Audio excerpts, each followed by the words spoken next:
I've disappointed myself. The speed in which I go from, I'm pissed, this is devastating, to this doesn't mean is fast. Dwelling is so not productive, like zero. And if you don't cut it, dwelling can get very dark. This next guest is not only one of the true funny people in society, one of the great comedians currently touring. We have a book that we're about to have, everyone's gonna buy a bunch. The reason I want her here is because her story is bananas.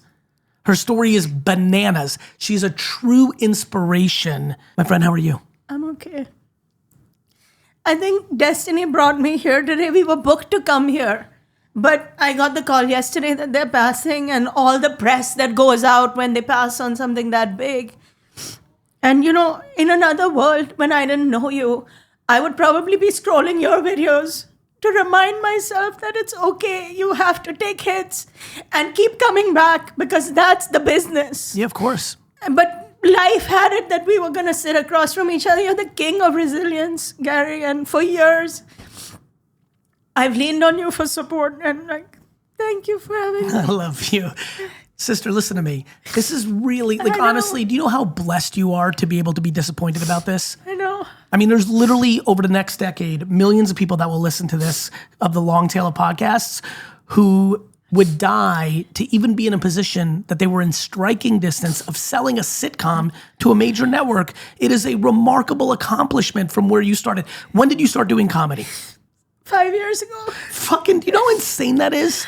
5 years ago, people were like picking their butt at COVID on the couch at this time and have not done anything since. And in that window, you've literally gone from obscurity to a meaningful touring comedian who has a new book and is crying because yesterday one of the big networks passed on your sitcom, which must mean, because I know you a little bit because we're friendly, that it was close.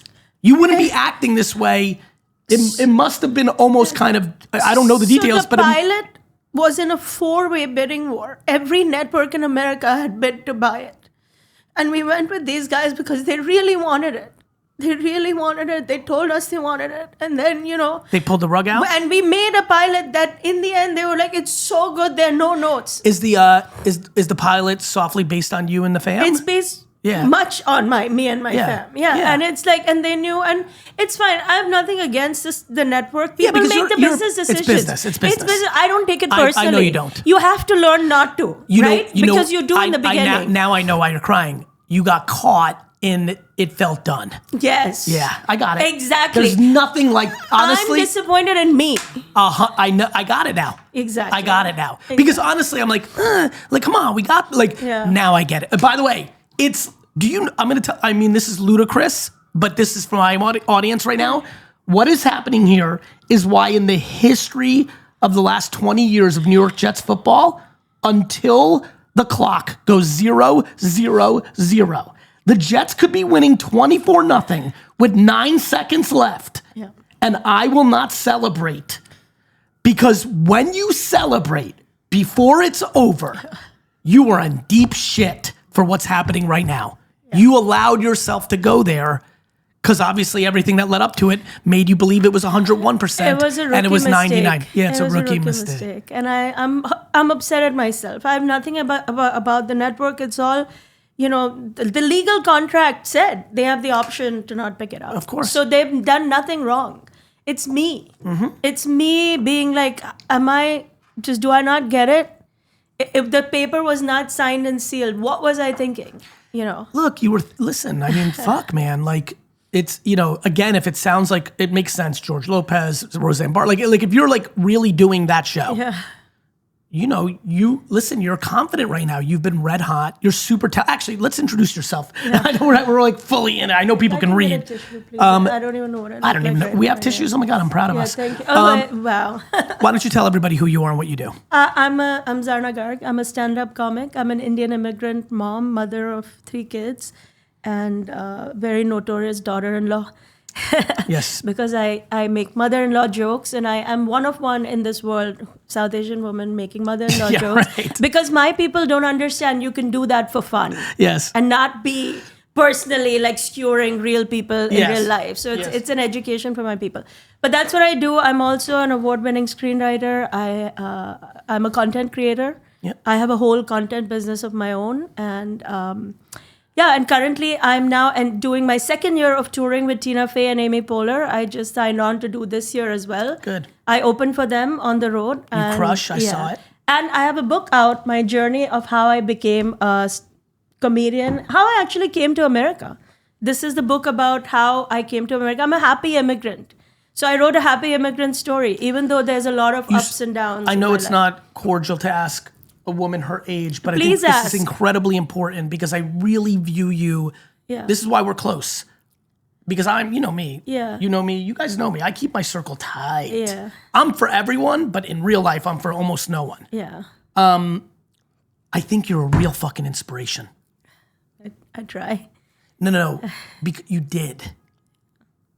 You try to be I think you try to be one of the great comics of all time. That's another reason I admire you. I think that's what you try. Yeah. I think you are inspiration. Here's why. You started comedy how many years ago? 5 years ago. And that's because your kids Yeah. were really like, Mom, you really are fucking funny Yeah. like that. Yeah. I was struggling. I was trying to just get back to work. I was a stay-at-home mom for 16 years. Yeah. And 16 years of being home with them, I realized I'm not into them. That life was not, like, it was killing me slowly. Of course. Just not doing anything of my own, not making my own money. Get it. And I've tried and failed at almost 15, 16 businesses. Yep. But while I was trying to come back, I was a matchmaker for a hot minute. Oh, so bad. That's a worst Like an business Indian ever. matchmaker? Like an Indian matchmaker, Yeah. but here in New York. Yeah. And it was so bad. It was the worst business ever. Never do it. Were you worse at picking the women or the men? Well, you're always picking the only people who pay matchmakers are women. Yeah. So that's the whole business is telling women it's not too late. Well, actually, it's too late. Well, but it's not too late. It's not too late. No, in a marriage context, people come with whatever. Like, you'll have like a 50-year-old woman who's like, I need this, and he must be a surgeon who's also won a Nobel Prize. And you're sitting there because you're getting paid. And you're like, bitch, yes. you're 50. Yeah, exactly. Yeah. This is what I'm saying, you know? But I'm sure you said that. I did, and that's why the business didn't last. Listen, how old were you when you started stand-up? 45. You have to understand, this is all selfish for me. Yeah. No, I get it. You are the fucking human being that, here's why. 16-year stay-at-home mom, immigrant, 45 years old. What's the most left field? I'm trying to just get people to post on Instagram and sell on whatnot. You're like, fuck it. I'm going to open for Tina Fey and Amy Poehler in 4 years. What? Yeah. Do you know how absurd that is? It is. And you know what's more absurd? I actually do that for fun. Because I sell out my own shows. I sell out 2,000 seaters myself. Of course. But I want to be in their matrix. As you should, and you're no fucking idiot. Yeah. Like, exactly. you also are aware that in these huge theaters, they're all coming to see them. And I view you like Kendrick Lamar a long time ago said, the reason I go on other albums is I'm going to steal their fans. Yeah. I think it was him. It might have been somebody else, but I recall it was him. Or somebody said that about him at the time. I remember that show, and I mean, Tina and Amy are fucking geniuses. Yeah. I'm a human being. I'm allowed to have my own subjective enjoyment of humor. I'm also an immigrant, so this probably resonates because of that. I also grew up in Edison, New Jersey. Yeah, oh yeah. I'm half Indian. That's the world capital of Indians. I am pretty half Indian at this point. And it was 1986 when they were all just starting to come. And I was the only immigrant in Edison, New Jersey, so I had to like be their ambassador. Because I was rooting, like you were stealing fans at the show I was at. I watched it. So you're no bozo. I know you're doing it for fun, but you're also building your base. Yeah. You are truly, because of how insanely hard stand-up is, how left field it is, you are truly one of the great examples of my entire thesis of life. Yeah. I don't know what else to say. And I mean, I hope that people watch and hear my story and know that they can do it. You know, the truth is, I didn't know I was late at anything. I was so busy doing my thing, being a mom, and, you know, I realized that I was late at a morning news show. I was doing an interview with Gayle King for something, and she said, you came to comedy late in life. And I was like, I did. Because I'm all about doing what's in front of me. I'm not thinking before, I'm not thinking after. I'm fully committed in that moment, and what happens, happens. Did you consume comedy? Never. Never stepped foot in a comedy club to watch. I didn't know what that was. I'm Indian. We don't do fun. I get it. Yeah. We don't go out let's go. You spend all your time yelling at your kids for being engineers and fucking doctors. Yeah. Like I would do an SAT prep class. Right. I'm not That's what fun was for you. We don't go drinking. I know. That's not our culture. No. So I went in for the first time because my kids were like, you should try it. And I was like, that's not a job. But just to shut them up. You were that funny to your kids? Yeah, because they and their friends would hang out at our house. I used to do funny speeches at weddings, Indian weddings, and schools. They would just give me a mic and you say something. You would just go, yeah. And I would just start 45 rambling. minutes later. Yeah. That's how it started, yeah. So, by the way, do you know that's how my public speaking career started? I'm sure. I never knew that was a thing. I just did shit at like it was a birthday, and they'd be like, Gary, you say something, and 20 minutes later, I'm like, and then Johnny. Yeah, exactly. Maybe you have a career in stand-up, Gary. Oh, I've always thought, I feel like I think it's a different, I'll tell you what I have a career in. Yeah. I think stand-up actually is more like school, that I don't think I could do stand-up well. I think I could open mic well occasionally, because what I could really do is host SNL. I can do improv. Oh, yay. I can improv my fucking face off. Yeah. Like I can, if you told me to go on stage right now in front of all 8 billion people, because that's how technology now worked, and here's the premise. I've never taken an improv class. I don't know if I've ever watched any of the Second City stuff, but I know it's in me. Every time SNL's on, I just walk by the TV and I'm like, I can do that shit. I can fucking do that shit. But when I look at stand-up, I do not think I can do that shit, because it's a different game. It's why I don't think I can do a sitcom, by the way. Let me fly and be free. It's over. Give me some level of any structure and I fucking melt. Yeah. Because I'm like, fuck that shit. Yeah. You can do that. You can do all those things. And I love it. I love it. I love the academic part of it. My screenplay, I'm a self-taught screenplay writer. On YouTube, learn for free. And I ended up number one. Yeah, I know, you remember. Beating 11,000 scripts, because I love it. I pulled my whole heart into learning how to write it technically. Is the book out or is it coming out? Tuesday. Yeah. So everybody, what's the name of the book?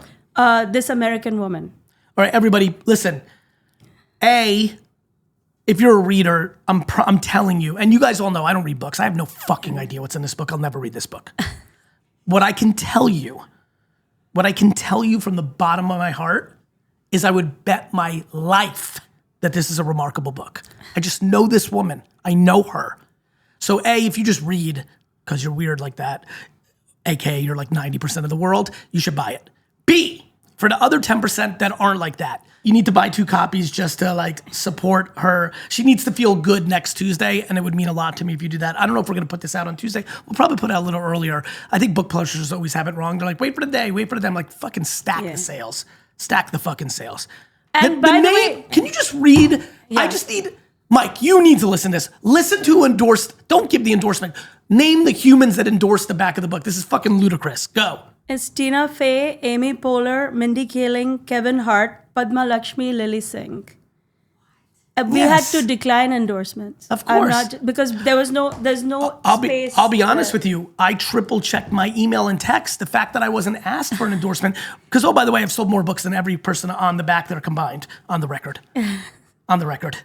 Facts. Yes. I'm offended. Yeah, well, there's another book coming. Well, and I'm going to take you up on it. Nope, I'm no second fiddle, late. Girl. You're out. It's too late. You're out. All right, let's go into. Can I just say the floor is yours. So, for those who don't read, there is an audiobook that is. Did you read it? Yes, of course. Yes. And there is bonus content, and what it is, you will appreciate. I made my husband and kids write an essay about their viewpoint on my journey of watching their mom get out from under that life. That's so self-serving. And my husband's, I love you for that. Of course.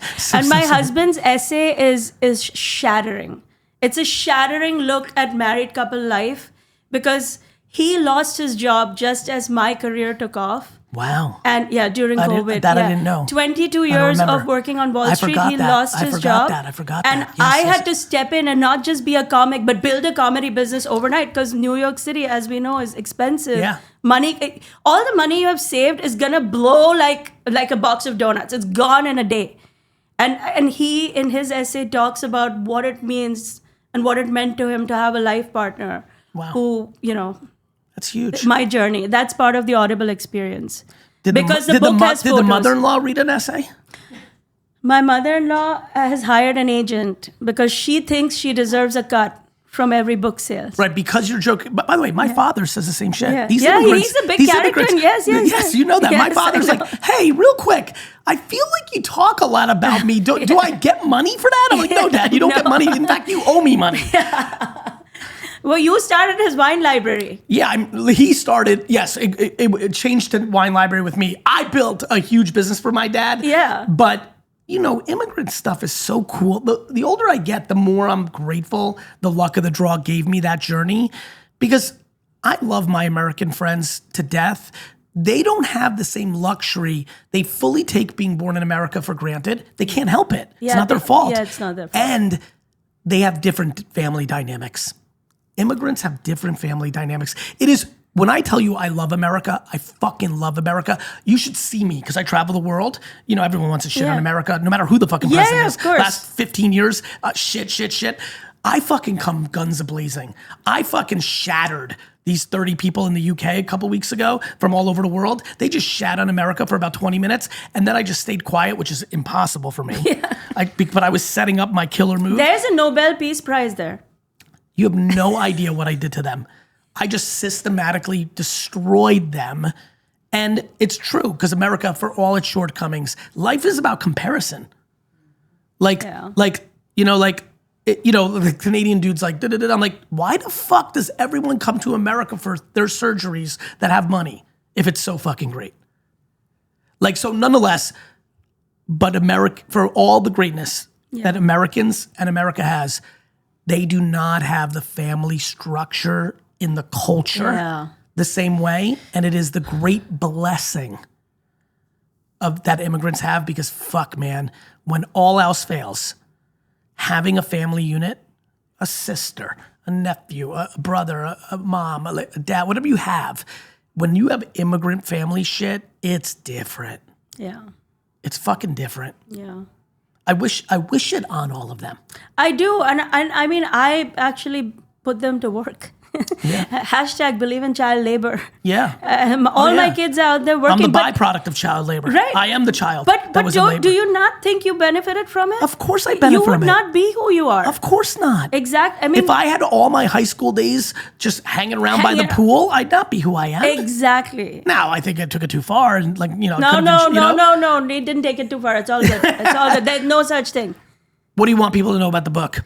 I want people to know that even though this is my life story, it's designed to help them kickstart their life story. Explain. I wrote the book so anybody who feels stuck, like they want to do something, they think it's too late, they think they're too Whether old. immigrant or not, woman or not, minority or not, whatever your story is, but by the time you're done with this book, you'll laugh, you'll cry, and you will believe. How much will we laugh? Is it funny? It's me. Yeah, okay. Of course. Okay. Absolutely. I mean, death will be funny in this book, because I in addition to all that I do, I also do comedy shows at funerals for real. Because there are people. Yes. No, please. No, yes. No, I believe you, which is why I'm asking you to expand. Yeah, because sometimes people pass. Have gone to funerals. Yes. And done sets. Yes. Because they have believed that the person who passed would not want people crying at their event. How many of these have you done? I've done like 5 or 6. And I started during COVID on Zoom funeral. Yeah, that was tough. It was so tough. And I remember a circumstance where a father died in New York. The mother was stuck in India. The kids were stuck. airplanes had shut down. And the mother called me and said, you know what? He would not want us all crying. And I remember thinking... You knew her? She was a friend of a friend, right. And she reached Indian out, life, Indian life, right? right? Of course. And you know every Indian. How many are there? 3 billion? And you know them all. We're all related. Yeah, exactly. By the way, speaking of that, do you know what the funniest thing about 80s immigrant life was? Because I grew up 80s immigrant life. Do you know that when I was growing up, when someone found out that I was Russian, Yeah. that they would be like, oh, do you know my plumber, Boris Zubov? Yeah. I'm like, yes, I know every Russian person in the world. Like, that was always a funny thing to me that, nonetheless, okay, five, wow. Yeah. And I do even more. Like, we live in New York, Yeah. Memorial Sloan Kettering. Yeah. I get hired to go to their relatives. A lot of people, you talked about people coming for surgeries here. So many people come here for cancer treatment, but it's very expensive. Of course. So a person who's getting treated is often here alone. Yes. So I get desperate calls from people all over the world saying, can you go and hold my relative's hand? That's nice. Tell some jokes. They can't leave. They're in very complicated lives. So Yes. the point is life is complicated and I know how to make it fun, all of it. Yep. And including the journey. How long are you going to dwell about this network? Oh, maybe talk. I'll go shopping. No, but really, what do you think? What's your gut right this second? I'll tell you that I learned my lesson. You found out when? Yesterday or the day before? Yesterday. You posted right away? I posted within minutes. Because that helped you. Yeah. And you were already telling your audience it was happening? Yeah. So you really went there. And I have an honest relationship with my audience. That's why we fucking love you. I know. We do the same thing. Yeah. That's why it works. I won. Yeah. Like when you lose, you lose. Yeah. And it's here. Yeah. They're going to read about it in every deadline article. Yeah. Hear it from me, what I have to say. So I'm over the anger of it. I'm over the sadness of it. And I have come to the conclusion, which you already know, I don't need to tell you. I am going to build my own distribution. Why am I wasting my time? Well, there's two things. I would argue, you know what's funny? I would actually argue the counter, believe it or not. Okay. In a world, like, don't forget, like, the Seinfeld Chronicles was canceled. Yeah. Like, I would argue that you're still too fresh off the feeling as we sit here today. Yeah. The reality is there was 3 other people bidding. The reality is there's 4 to 5 other places it could go. The reality is you're not going to build your own distribution for a sitcom. No. I'm going to build my own distribution for my stories. Yeah, you're doing that anyway. Yeah, I just focus You're doing that on anyway. that. But Yeah. if you're this upset, you want to do this sitcom. Yeah. And I think you're right. The thing is, I was good at it. I was good at it. That's by the way, what's frustrating. I know that. Yeah. And by the way, you're also, again, I'm saying it for a second time, you're no dummy. You know that if you're good at it and it's good, that's good. You know that. I just think you need to sell it to number 2, 3, or 4, or one of the other streaming services or other people that did not bid. Like, it's not over. No, it's not over. I mean, what was that? John Wick? That shit was dead. And then what? Even Longoria, I think, found the $8 million at the last, something weird. I don't remember the exact story. Like, shit's dead. Not Aaron Brach. Forrest Gump. Forrest Gump was sitting in a fucking pile. And someone's like, like, what are you fucking talking about? You had 4 bidders. You picked the wrong one. Call the other 3 back. Yeah. You are a bad matchmaker. Yeah. Because the reality is like, if I was a matchmaker, I'd be like, wait a minute, don't worry. Call the other boy that wanted to marry you. Where is that in your career plan now, Gary? Maybe. Listen, there's a lot of people looking for Zarna, love. I'm telling you right now, I've thought about this a lot. If I decided to get into dating advice, I think I could crush. Predominantly, I would focus on insecurity, which is 99% of the market. It's really scary how much it's poison and how much dating is like business is like life. It's all the same shit. And by the way, there are people who are gangsters in business, insecure in relationships. Gangsters in relationships, insecure in business. Like, everybody has their own lanes where we're like gangsters in something and scared in something else. Of course, yeah. Like, I'm really not scared, but heights, fuck that shit. Oh, really? Yeah, I don't like it. You're here Snakes. No, I know. I'm good like that. And you know my apartment. Like, I'm good like that. But like a roller coaster, snakes fuck with me. I don't like snakes as much as I thought I did. Like, every time I'm near like a real one, I'm like, and they're behind shit. In the wild, I'd fucking shit. Some people are just not scared of snakes. Yeah. No. I'm not happy with where you're at mentally on this thing. You need to go right back and just sell it to the next person. Yeah. We'll see. It's all ongoing and we're definitely trying. But I want to build my own thing. I hated the idea. You did build, but I'm continuing to build. Yeah, you did build your own thing. How the fuck do you think you got here? Social mattered for you. Yeah, and it does. It's front and center. Correct. Yeah. It's and. Yeah. Yeah, don't throw the baby out with the bathwater. Yeah. Emotional decisions are always bad business decisions. I know. Why am I such a rookie? How am I building this business not remembering the basics, Gary? Easy. You, like me, like everyone, no matter how good you are, all of us are allowed and should give ourselves the grace to be a human because we're human. But you don't seem to make mistakes. I make mistakes. My superpower is my dwelling is so quick. I've disappointed myself because that's why you're upset. I've disappointed myself. The speed in which I go from fuck, I'm pissed, this is devastating, to this doesn't mean shit is fucking fast. Resilient, that's why I always am weirded out by cats. Like cats. You know how cats do the thing? Yeah. I do that with myself. I go into this cocoon and I just soothe it out fast. Because really, it's almost based on practicality. Dwelling is so not productive. Yeah. It's gonna go nowhere. Like zero. Yeah. And if you don't cut it, dwelling can get very dark. The path to suicide starts with crying about dumb shit. Yeah. The path to suicide starts with the seed of crying about something stupid. And so I really believe that. So I try to cut that string fast. Yeah. And long before suicide, which is obviously an extreme outcome, there's depression. Before there's depression, there's analyzing this word, anxiety. I hate this fucking word. Yeah, this I word fucking is hate so this word. overused right now. Yeah. People have completely, I hate these new words. You know another word I hate? Imposter syndrome. Friends, imposter syndrome doesn't exist. It's called insecurity. Yeah. I know you want to put makeup on your insecurity and use some new terminology to make it socially acceptable. It's fucking insecurity.